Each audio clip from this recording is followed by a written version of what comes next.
नमस्कार साथियों, स्वागत है आप सभी का आविष्कार आईएएस एकेडमी पर। मैं इंजीनियर लोकेश चौधरी आप सभी का स्वागत करता हूं।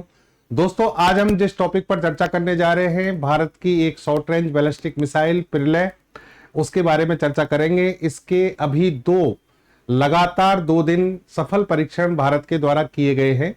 तो पिरले मिसाइल जिसने भारत की टैक्टिकल जो कैपेबिलिटी है उसको बढ़ा दिया है, किस तरीके से भारत को रणनीतिक क्षमताएं जो है उनमें फायदा होगा इस मिसाइल से, उसके बारे में आज हम चर्चा करने जा रहे हैं। मिसाइल के 2 लगातार परीक्षण किए गए और ये डॉक्टर एपीजे अब्दुल कलाम के नाम पर जो अब्दुल कलाम द्वीप है वहां से परीक्षण किए गए थे और डीआरडीओ के द्वारा, भारत के रक्षा मंत्री राजनाथ सिंह जी के द्वारा सभी को बधाइयां दी गई हैं। तो इस मिसाइल की खास बात क्या है, टेक्निकल चीजें क्या हैं, भारत को इससे क्या फायदा होगा, इन सब के बारे में हम बात करने जा रहे हैं। देखिए, भारत लगातार अपनी मिसाइल कैपेबिलिटी को बढ़ा रहा है और ये समय की डिमांड भी है, क्योंकि मिसाइल्स जो हैं वो बहुत ज्यादा आवश्यक है। किसी भी वॉर की बात करें हम, किसी भी प्रकार का वॉर हो आने वाले समय में, अगर मान लो दुश्मन से होते हैं, तो उसमें मिसाइल कैपेबिलिटी हर तरीके से आपके पास में होनी चाहिए।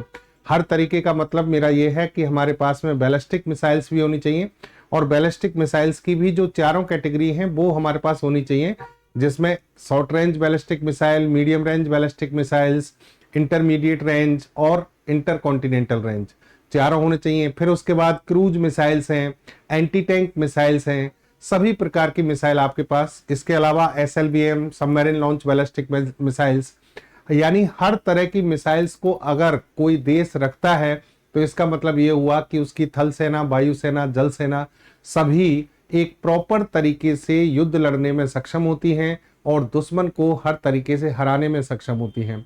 तो भारत अब इस पथ पर निकल चुका है और लगातार आपने देखा होगा कि रोज कोई ना कोई एक ऐसी न्यूज डीआरडीओ की तरफ से दी जाती है, कभी इसरो की तरफ से दी जाती है, जो भारत के डिफेंस सिस्टम को लगातार मजबूत कर रही हैं।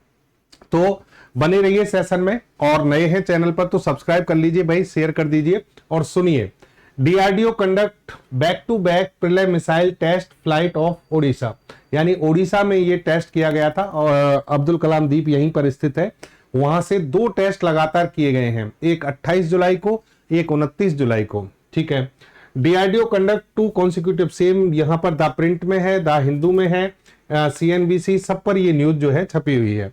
चलिए, ये मिसाइल पिरले मिसाइल का प्रोटोटाइप आप जो देख सकते हैं, ये इमेज कि ये हमारी पिरले मिसाइल्स हैं।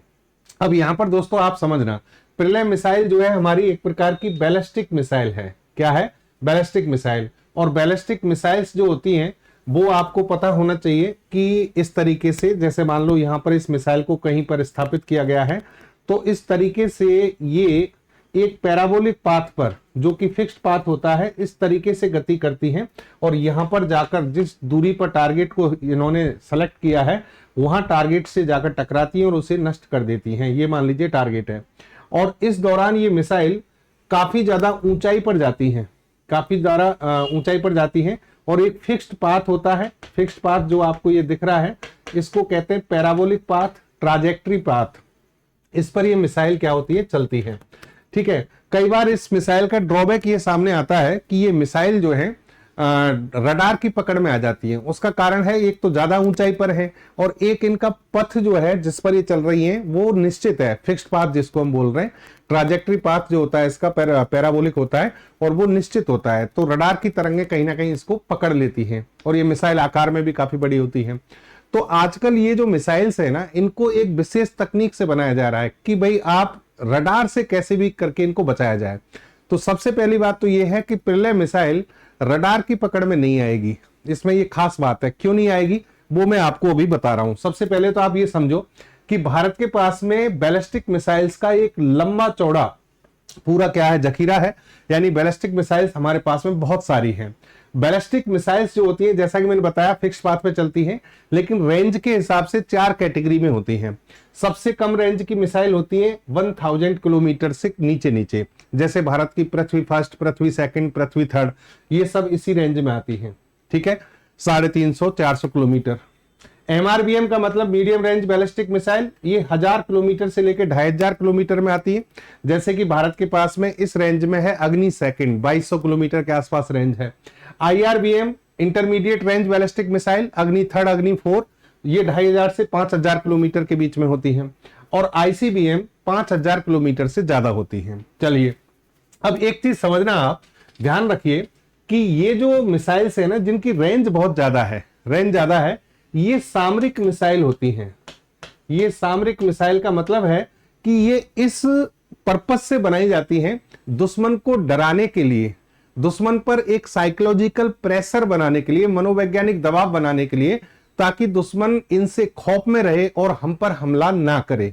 यानी युद्ध से बचने की स्थिति पैदा करने के लिए दुश्मन को इतना डरा दो कि वो हम पर हमला करने की सोचे नहीं। इसलिए बहुत ज्यादा हाई रेंज की मिसाइल, खतरनाक मिसाइलें बनाई जाती हैं।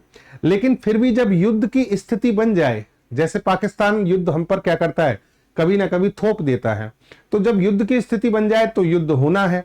अब युद्ध हो शुरू हो गया तो उस स्थिति के लिए भी हमारे पास मिसाइल होनी चाहिए।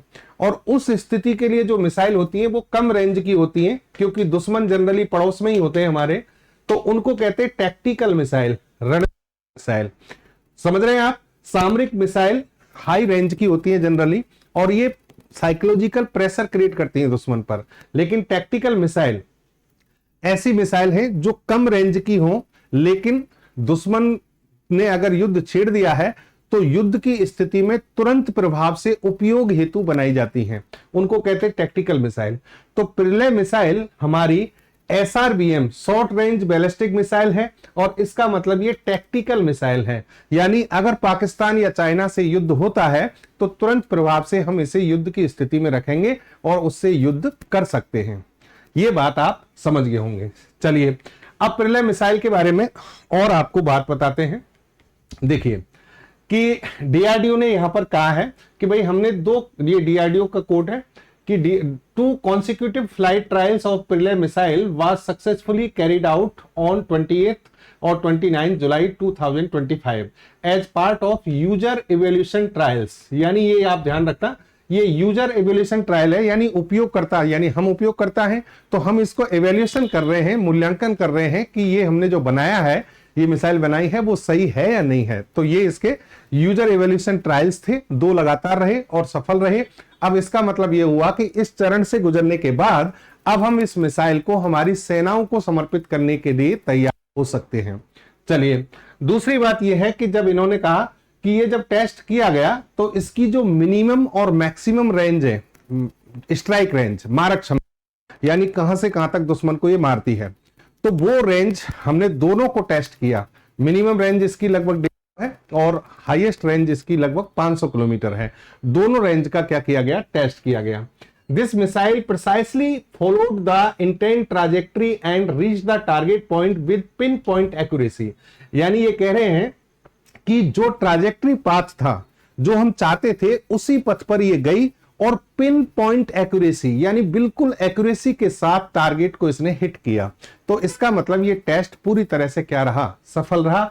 ये किसने कहा है, ये DRDO ने कहा है। ठीक है, इसका जो परीक्षण हुआ वो ITR यानी इंटीग्रेटेड टेस्ट रेंज कौन सी है, doctor APJ Abdul Kalam island पर है, उड़ीसा में, वहां से इसके परीक्षण किए गए हैं। चलिए यूजर एवोल्यूशन ट्रायल टेस्ट था, ये मैं आपको बता चुका हूं। मैक्सिमम और मिनिमम रेंज दोनों को यूज में लिया गया।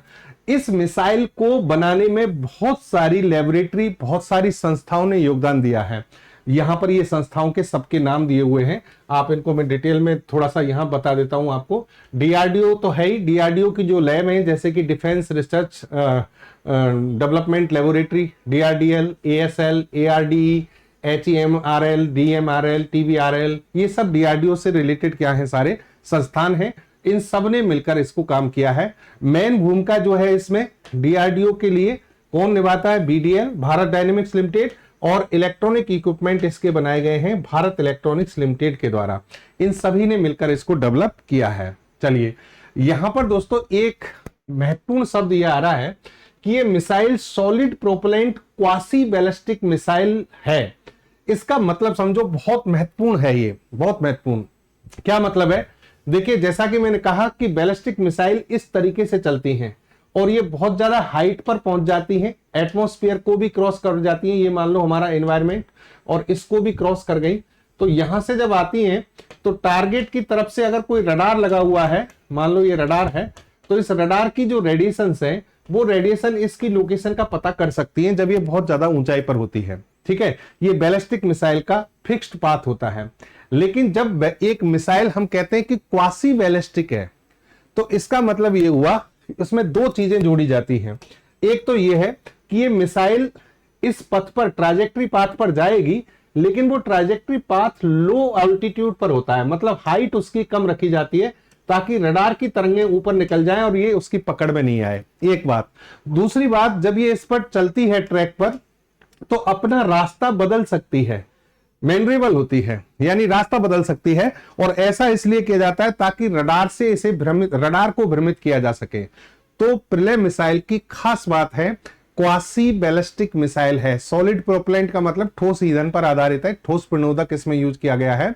लेकिन क्वासी बैलिस्टिक इसकी एक मेन खास बात हो गई, जिसके कारण ये रडार की पकड़ में नहीं आएगी। क्यों नहीं आएगी? क्योंकि ये पृथ्वी की सतह से बहुत ज्यादा ऊंचाई पर नहीं जाएगी, लो ऑल्टीट्यूड पर क्या करेगी, चलेगी। और उसके बाद बात यह है कि मैनरेबल है, मतलब रास्ते में जब उड़ान भरती है, चलती है, तो अपने पथ को भी बदल सकती है। ये क्षमता भी इसमें डेवलप की गई है। ठीक है, कई एजेंसियों के सहयोग से, ये मैंने आपको बता ही दिया। रक्षा मंत्री जो है हमारे, उन्होंने भी सेम बात यही कही है। 2829 को हमने ये किया और ये पूरी तरह से क्या रहा, सफल।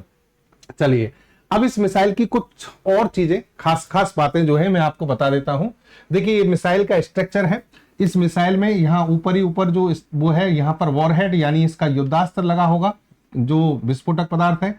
यहां पर रॉकेट मोटर लगी होती है, सॉलिड प्रोपेलेंट पर आधारित है जैसा कि हमने बताया। और यहां पर इसका कंट्रोल सिस्टम या फिर मैं कह सकता हूं गाइडेंस सिस्टम है। गाइडेंस सिस्टम का मतलब हो गया नियंत्रण प्रणाली, जो इसको नियंत्रित करती है, निर्देशन करती है। और उसमें इसमें जीपीएस सिस्टम को लगाया गया है और इसका खुद का इनर्शियल नेविगेशन सिस्टम भी काम करेगा, दोनों पर होगी। इसीलिए ये प्रिसीशन अटैक करती है, पिन एक्यूरेसी के साथ अटैक करती है, क्योंकि दुश्मन की लोकेशन का पता बहुत एक्यूरेसी के साथ लगा लेती है। चलिए, दूसरी बात यहां पर देखिए आप, इसकी स्पीड 1 मैक से 1.7 मैक, 1.6 मैक, यानी ध्वनि की तुलना में 1.6 गुना। हालांकि इसका जो लेटेस्ट वर्जन बन रहा है, सुपरसोनिक बनाने की कोशिश कर रहे हैं। ये सुपरसोनिक 1.6 आएगा हालांकि, लेकिन 5 मैक के आसपास भी इसकी स्पीड बनाई जा सकती है। यहां तक इसको डेवलप करने की कोशिश की जा रही है। रेंज से 500 किलोमीटर है। ये अच्छी रेंज है, एसआरबीएम के अंतर्गत शॉर्ट रेंज बैलिस्टिक मिसाइल है, तो उसकी रेंज उसके अकॉर्डिंग क्या है, अच्छी रेंज मानी जाएगी। फिर इसका गाइडेंस सिस्टम मैंने आपको बता ही दिया, इनर्शियल नेविगेशन सिस्टम और जीपीएस दोनों काम करेंगे। लॉन्च प्लेटफॉर्म, कहां से इसको लॉन्च किया जाएगा? लॉन्च के लिए इसमें कोई भी ट्रांसपोर्टर इरेक्टर लॉन्चर यूज किया जा सकता है। और एक और चीज बताऊं कि ये कैनिस्ट्राइज्ड है। कैनिस्ट्राइज का मतलब हुआ कि एक तरीके से एक विशेष संरचना में इनको क्या किया जाता है, बंद करके रखा जाता है, तो वहां पर ये मिसाइल सुरक्षित रहती है लंबे समय तक और इसका यूज जो है आसान हो जाता है। ठीक है, चलिए, अब उसके बाद यहां पर एक और चीज आप देखेंगे कि यहां मैं मैप पर वापस आऊंगा कि इस मिसाइल की पेलोड कैपेसिटी 500 से 1000 किलोग्राम है। मतलब जितना वॉरहेड ले जाएगी ना, वो वॉरहेड जो है कितनी क्षमता का हो सकता है, 500 किलोग्राम से 1000 किलोग्राम, यानी अधिकतम 1 टन का वॉरहेड युद्धास्त्र ले जा सकती है दुश्मन पर अटैक करने के लिए। चलिए, अब आप ये देखिए कि अगर 500 किलोमीटर इसकी हाईएस्ट रेंज है, अगर हम एलओसी पर कहीं से भी अटैक करें, या फिर मान लीजिए रेड क्लिफ लाइन है आपकी पाकिस्तान के साथ में, यहां से, या बांग्लादेश के साथ में भी है, ठीक है, इधर चाइना के साथ हमारी एलएसी हो गई, इन सभी पर ये मिसाइल टैक्टिकली बहुत ज्यादा इंपॉर्टेंस दिखाएगी। क्योंकि हम यहां अगर इसको तैनात करते हैं कहीं पर भी, एलओसी पर, एलएसी पर, तो दुश्मन के अंदर जाकर ये 500 किलोमीटर अंदर तक क्या कर सकती है, हमला। 500 किलोमीटर अंदर जाकर दुश्मन के किसी भी टारगेट को नष्ट कर सकती है। तो इसलिए बहुत ज्यादा महत्वपूर्ण है। ठीक है, नेक्स्ट आप देखेंगे, चलिए अब आगे देखें आप कि मारक क्षमता 150 से 500 किलोमीटर इसकी हो गई। यहां पर एक और चीज कहा गया है कि इसमें जो लेटेस्ट टेक्नोलॉजी जितनी भी हो सकती हैं उन सब का हमने भरपूर उपयोग किया है ताकि हमारी जो सेनाएं हैं उनमें क्षमताओं को विकसित किया जा सके। ये राजनाथ सिंह जी ने यहां पर बोला था। तय लक्ष्य पर पिन पॉइंट के साथ ये पहुंची, यानी ये बता रहे हैं कि भाई जो हमने टारगेट निर्धारित किए थे सभी को इसने हासिल किया और उस पर अटैक किया। सभी उप प्रणालियों ने अपेक्षा अनुरूप कार्य किया, यानी इसमें जितने भी सब एसेसरीज सब सिस्टम लगे हुए थे, चाहे भले जीपीएस सिस्टम हो यानी नेविगेशन सिस्टम या इसका कैनेस्ट्राइज सिस्टम हो, कुछ भी सब कुछ जो है टेस्ट किया गया, ट्रैकिंग सिस्टम को चेक किया गया और सब कुछ जो है उसने अकॉर्डिंग टू हमारी जो एक्सपेक्टेशंस थी उसके अकॉर्डिंग हमला किया, उसके अकॉर्डिंग कार्य किया। तो ये है आपकी पिरले मिसाइल जो रणनीतिक रूप से भारत के लिए बहुत ज्यादा इंपॉर्टेंट होने वाली है। और बैलिस्टिक मिसाइल की जो हमारी एक सीरीज है जिसमें हमारे पास में शॉर्ट रेंज बैलिस्टिक मिसाइल से लेकर अग्नि 5 जैसी इंटरकॉन्टिनेंटल बैलिस्टिक मिसाइल्स भी हैं, उसकी क्षमता को और ज्यादा बढ़ाएगी। तो धन्यवाद साथियों, मिलते हैं नए टॉपिक के साथ, नई जानकारी के साथ अगली क्लास में। आज के लिए इतना ही, धन्यवाद। जय हिंद, जय भारत।